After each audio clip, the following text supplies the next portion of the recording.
하나님 말씀 사무엘상 12장 8절에서 15절까지의 말씀입니다.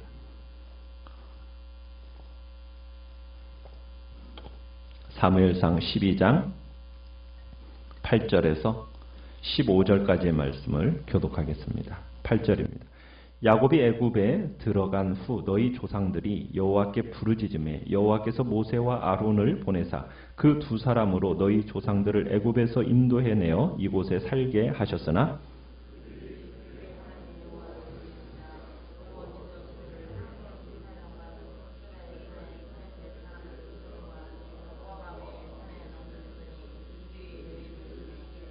백성이 여호와께 부르짖어 이르되 우리가 여호와를 버리고 바알들과 아스타롯을 섬김으로 범죄하였나이다. 그러하오나 이제 우리를 원수들의 손에서 건져내소서. 그리하시면 우리가 주를 섬기겠나이다 하매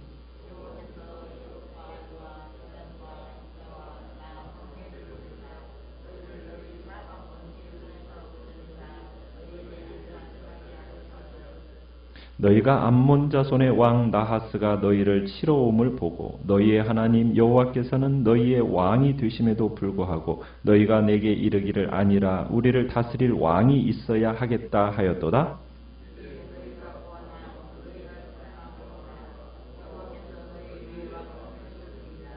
너희가 만일 여호와를 경외하여 그를 섬기며 그의 목소리를 듣고 여호와의 명령을 거역하지 아니하며 또 너희와 너희를 다스리는 왕이 너희의 하나님 여호와를 따르면 좋겠지만은 너희가 만일 여호와의 목소리를 듣지 아니하고 여호와의 명령을 거역하면 여호와의 손이 너희의 조상들을 치신 것 같이 너희를 치실 것이라. 아멘. 오늘 말씀의 제목은 신실성으로 유지되는 언약관계라는 제목으로 말씀을 나눕니다. 우리는 어제 사무엘이 자신의 권위를 입증하는 장면을 봤습니다. 그리고는 그 다음부터 이제 출애굽 때부터 사사시대까지 사사시대 말미에 이르는 이스라엘의 역사를 하나님과 연관해서 해석해서 백성들에게 전해주고 있습니다. 이 단락의 목적은 여호와 하나님의 명예와 그분의 사역을 옹호하는 겁니다. 그러니까 사무엘도 그렇고 하나님도 그렇고 이스라엘과의 관계 속에서 한 점 부끄러움이 없었다라는 거죠.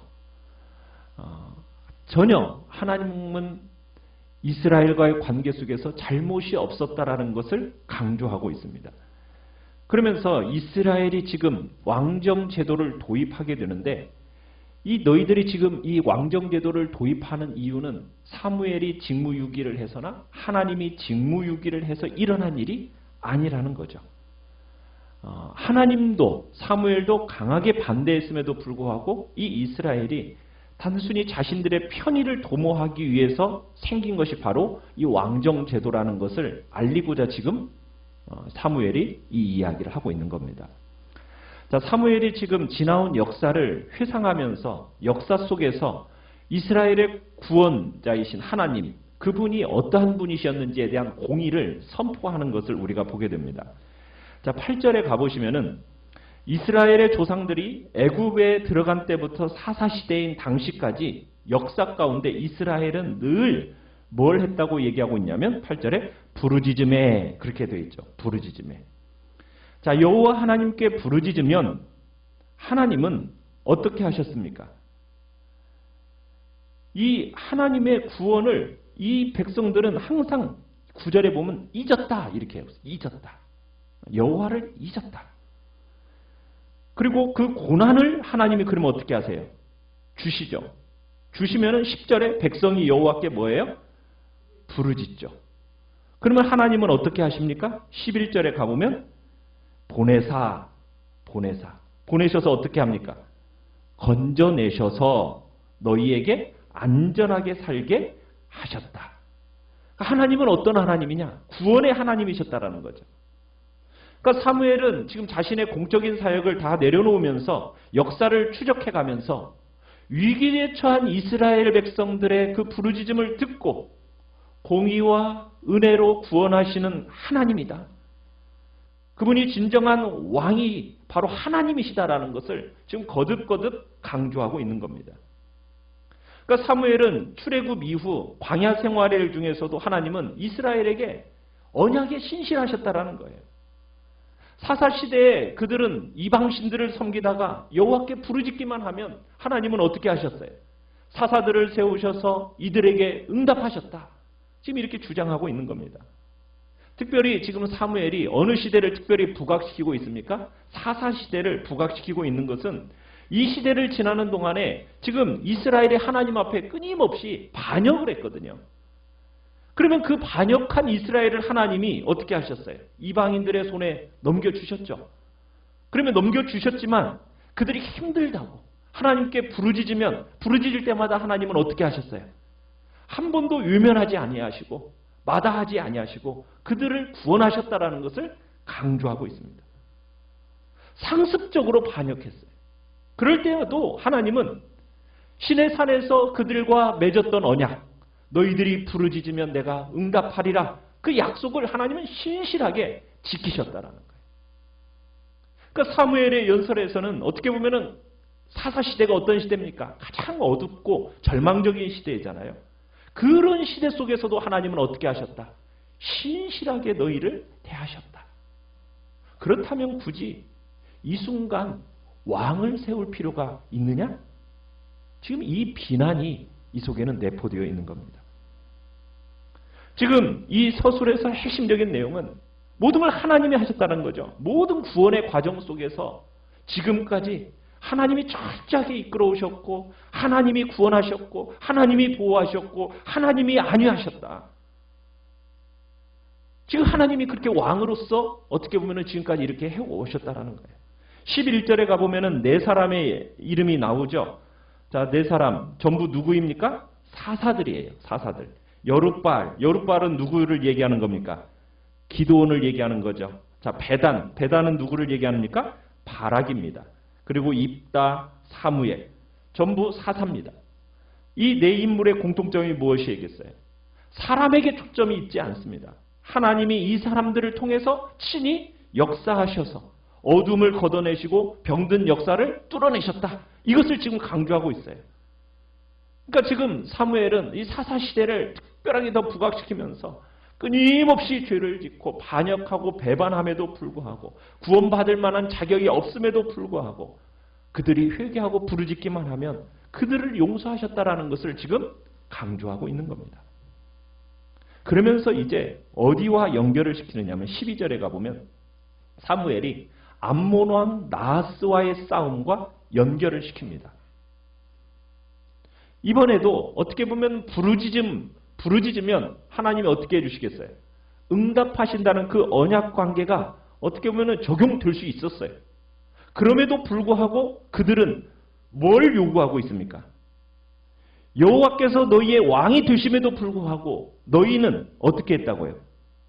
우리를 다스릴 왕을 달라고 요구하고 있다는 거예요. 그러면서 이게 그들의 죄라는 것을 지금 상기시키고 있는 겁니다. 그러니까 사무엘과 하나님은 전혀 잘못이 없어요. 이스라엘 스스로 만든 그 죄의 올가미에 걸리는 행위를 하고 있다는 겁니다. 지금 왕을 세운 것은 하나님의 통치권을 거부하는 행위예요. 왕을 세워달라고 하는 것은 더 이상은 하나님의 통치를 받지 않겠다는 얘기입니다. 이스라엘은 지금 하나님과의 그 언약을 파기하고 있는 거예요. 그러면 이렇게 될 위험성에 지금 처해 있는 거예요. 그러면 이런 상황 속에서 하나님하고 이스라엘과의 관계는 어떻게 유지가 돼야 되는 겁니까? 하나님의 통치를 거부하는 이런 반응으로 왕을 요구하고 있는데 이런 이스라엘과 하나님께서는 이스라엘을 어떻게 하셔야 돼요? 그런데 하나님은 어떻게 하십니까? 다행히 사무엘을 통해서 얘기하는 것은 이 관계를 반역하는 그 이스라엘을 하나님이 품어내십니다. 예전에 신의 산에서 맺었던 하나님 이스라엘과의 그 언약 관계를 유지할 것을 말씀하고 계세요. 하나님은 왕정이라는 그들의 요구, 새로운 패러다임, 이것을 어떻게 보면 끌어안으시면서 언약 관계를 지탱해 나가시겠다고 지금 말씀하시는 것이 오늘 14절 15절의 이야기예요. 하나님은 어떤 분이십니까? 어떻게 보면 그분의 통치를 거부하는 그 백성들까지 끝까지 끌어안으시면서 그들의 요구까지 수용하시는 분이 하나님이라는 것을 우리가 보게 돼요. 참 하나님은 그런 끝까지 참고 택하여 부른 자기 백성들을 품어내시는 하나님이라는 것. 그런 하나님을 우리가 섬기고 그 하나님을 우리가 믿고 따라가는 겁니다. 자, 이스라엘의 선택한 왕. 사무엘은 비록 지금 이스라엘 백성들의 요청에 의해서 왕을 세우긴 했지만 그러나 강조점을 또 이야기를 합니다. 13절에 너희가 택한 왕을 봐라. 너희가 그렇게 원해서 하나님이 너희의 왕을 세워주셨다. 그러나 이제 14절, 15절에서도 얘기하는 게 뭐냐면 결국 너희가 두려워하고 너희가 경외하고 너희가 섬겨야 할 대상은 누구다라는 것을 다시 한번 강조하고 있습니까? 여호와 하나님이시라는 것을 강조하고 있어요. 비록 왕을 세웠지만 너희가 경외하고 두려워할 대상은 하나님이시다. 백성들이 왕이신 그 하나님이 아닌 인간 왕을 요구한 것은 잘못이고 비록 그들의 요구대로 왕은 섰지만은 이 왕 또한 하나님의 주권을 인정하는 왕이 되어야 된다라는 것을 지금 역설하고 있습니다. 너희 14절에 그렇게 얘기하죠. 또 보시면은 너희와 너희를 다스리는 왕이 너희의 하나님 여호와를 따르면 좋겠지만은 여호와의 목소리를 듣지 않고 여호와의 명령을 거역하면 여호와의 손이 너희 조상들을 치신 것 같이 너희를 치실 것이다. 지금 14절 15절에서 두 번이나 반복하면서 나오는 단어가 뭐냐면 여호와의 목소리, 여호와의 명령 이렇게 나오고 있어요. 그러니까 결국 너희 이스라엘 백성들 그리고 너희 인간 왕 너희들은 영원한 왕이신 하나님의 말씀에 순종하는 것만이 사는 길이다. 거역하면 망하는 길이다라는 것을 지금 강력하게 주장하고 있는 겁니다. 사무엘이 지금 퇴장하는 마지막 설교에서 지금 왜 이렇게 이 이야기를 꺼내고 있어요? 지금 너희가 눈에 보이는 듯한 이 왕을 찾고 정말 구한 것이 어떤 것인지에 대해서 이스라엘 백성들에게 다시 한번 경종을 울리면서 눈에 보이는 왕이 너희를 구원하는 게 아니고 언제나 너희들의 왕은 누구다? 참된 하나님. 정말 여호와 하나님 그분만이 너희의 참된 왕이시다. 이것에 대해서 정말 긴박하고 절박한 마음을 가지고 호소하고 권면하는 것이 지금 사무엘의 설교인 거예요. 왕이 생겼다고 해가지고 하나님을 경외하는 일을 소홀히 하고 그저 보이는 권력자인 그 왕을 두려워하면서 그렇게 살아간다면 너희는 예전과 다를 바 없이 너희 조상들이 여호와의 손이 너희 조상들을 치신 것처럼 하나님께서 너희를 치실 것이다. 왕정이 들어섰고 왕이 세워졌다고 해서 신앙의 대상이 바뀌는 게 아니고 너희들이 일상에서 그 하나님의 위치가 달라지는 게 아니다. 아무리 훌륭해 보이는 권력자, 위대해 보이는 너희의 지도자가 있다 할지라도 오직 너희가 섬겨야 할 유일한 대상은 누구밖에 없다. 오직 여호와 하나님 한 분밖에 없다. 이 이야기를 지금 이야기하면서 오직 하나님 한 분만을 두려워할 것을 오직 그분께만 영광을 돌리며 살아야 될 것을 지금 사무엘은 계속 강조하고 있는 것이죠. 오늘 우리가 살아가는 삶 속에서도 마찬가지입니다. 하나님은 정말 좋으신 분이세요.